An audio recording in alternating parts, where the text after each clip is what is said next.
First one, can and should everyone be an entrepreneur? Anyone can if they want it bad enough. Not everyone should because they don't want it bad enough. That was well revised. Just a quick one. Do you think a lot of people that are really good employees and really push for a company and they're working constantly, should just be entrepreneurs? No. For me, there's employee mentality, intrapreneur mentality, and entrepreneur mentality. Employee mentality is, I quite like having security and I don't mind being told what to do as long as I like my work. Yeah. Intrapreneur mentality is, I want to push for more and I want to be more like an entrepreneur, but I'm not prepared to take the risk and set up on my own. You have to treat me a bit more like a leader. I will take some orders, but I want my own projects within the enterprise. So Harry's a bit like that because Harry, he's got commissions on a lot of the revenue we make. He's got choice on guests. He does the full edit. He has full editorial control. Yeah. I don't tell him what to do with anything about edits. We share ideas. Because if I started micromanaging him on how to do his editing, he might be like, well, I don't want that. So I'd see Harry as an intrapreneur. He comes on the show sometimes, etc. Yeah. And then the entrepreneur is like, I come up in a rash when someone tells me what to do. Like that is my natural reaction. And I've actually had to learn to manage that. I'm prepared to take the risk because the rewards are, there's no ceiling on my rewards. I want the excitement. I don't mind the challenges and the difficulties. So employee, intrapreneur, entrepreneur, there's a different mentality for each. And the employee should not be an entrepreneur. And not even if you can flick the switch in his head and be like, fuck, I'm going to take the risk. But by definition of their mentality, they don't take the risk. Yeah. Can they be persuaded to take the risk? Well, why should anyone do something that someone else is trying to persuade them to do? Because they know it's better for them. Yeah, but is it though? Or is it that you want to do it? I want to help everyone, but I'll tell you what I've stopped doing. Trying to help people who don't want my help. Yeah. It's a fucking waste of time. Yeah, that's true. Would you ever worry about H becoming the entrepreneur and leaving? Yes and no.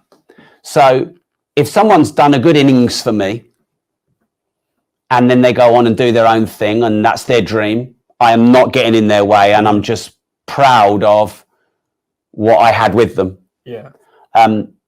If I fuck up and they leave, I take that responsible myself and I try and fix that. But if someone comes in here and learns everything and nicks it all and takes the piss and then tries to go and fucking set up, they've got a fight on. Yeah. I'm not having that. So it depends how they do it. Now, a lot of people, what they do is they go, oh, Rob, the cars, the houses, the money, the freedom. You come in to the office at 12:30 in the afternoon. I want that. Yeah. And sometimes I'm involved in the dialogue when people are thinking about leaving. And if I can sense they haven't got what it takes to be an entrepreneur, I'll fucking warn them. Because actually, if you haven't got what it takes to be an entrepreneur or you're not prepared to do what it takes and you quit, you could put your career back 10 years. What are they? Give us them quick. Okay, well, you've got to have a risk threshold, which is higher than everyone you know. You've got to be prepared to barely get your mortgage covered, fucking recycle clothes for your kids. You've got to work double the hours. You've got to take all the responsibility on yourself. You can't hide behind anyone. You've got to manage everything. You've got to you've got to deal with the complaints, all the stuff in a company you don't have to deal with. You have to deal with now. You have to do the selling and the marketing. You have to build a brand. You have to put yourself out there. And a lot of people, they just can't do it because it's just not them. And I know some people that say, well, anyone could be an entrepreneur. In theory, if all the qualities were ticked, they could, but that person hasn't got those qualities. Yeah. So actually sometimes, because by the way, Tim Cook is an employee and he makes fucking millions out of Apple. So if you want to make a load of money or have a great career, stop looking at someone else as an entrepreneur and thinking it's easier. Yeah. Embrace who you are and go and become second in command to the owner. Yeah. And find a company that's really, really big and going places. And you can be Terry Leahy, who ended up becoming #1 guy at Tesco. He started stacking the shelves and he worked it all the way up. What was it about you that made you not take that route? Because I fucking hated being told what to do, shit I didn't want to do by people who I didn't respect, number one. And number two, I didn't want to be held back. Oh, yeah, we'll review that in a year. No, we won't do that for now. No, we're not going to do that. I didn't, and I tried it. I tried it 2 or 3 times. I didn't last 5 fucking minutes. Got fired more times than I got employed. Wasted my time. Cool. Out of all the people you interviewed, who amazed you the most? Who had the biggest effect on you? John DeMartini. You've had some really sick people. Dr. John DeMartini has opened my mind to the world and how it really works the most. Like every upside has a downside. Every downside has an upside. Yeah. Everything exists in a paradox. The one who... The maddest was David Icke. That's why we went for a second one. Yeah, and the most recent interesting one was Andrew Tate. What's the easy? That he's a fucking good salesman. And I'm surprised how we got so good at everything so quickly. We didn't. How do you mean? Did you get good at football? No. Your best season last season, real so quickly. Yeah. Because the whole world now is looking at Jude Bellingham going, bloody hell, how did he get so good so quick?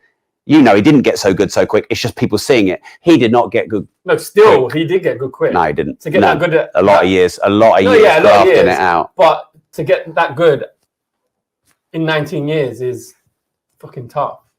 Well, I mean, Andrew Tate was prepared to do what others were not prepared to do in order to be successful, which is to be wildly polarizing and controversial. Andrew Tate figured out a way to get thousands of people to produce content for him so he could dominate social media. He figured out the algorithms and he had a very specific and clear plan to do it. And it didn't happen overnight, and it built up over many years of momentum. Do you know why I said that so quickly? Is because in my head, he was an athlete. And I know usually as an athlete, when you are an athlete, a professional athlete, you're just like boxed in, your tunnel vision, just my career, this, nothing else. No business, no sales, no nothing whatsoever. And then obviously he finished at 30 or 32 or whatever. He's 36 now. So for me, in my head, naturally, I just thought, he's built up in them 4 years.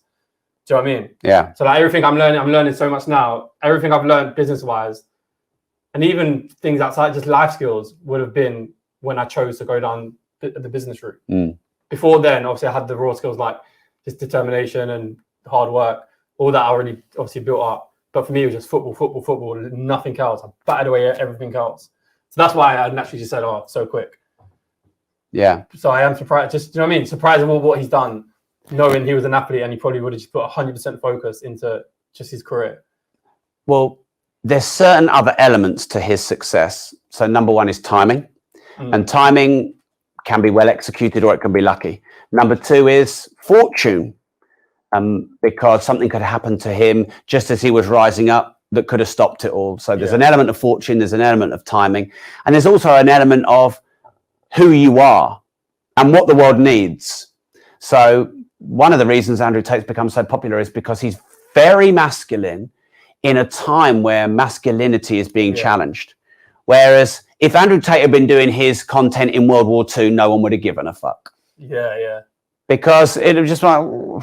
just get in the trenches 100%. And fight. So there's all those other elements. Yeah. But as far as I'm concerned, when someone's wildly successful at anything, I tip my hat, I figure out what they've done.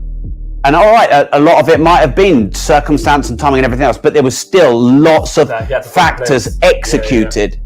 Yeah. When the cameras went off, when we were with him, he said he spent a lot of time figuring out what works on social media and he executed a clear plan. And he says he gets metrics on all of his social media every day.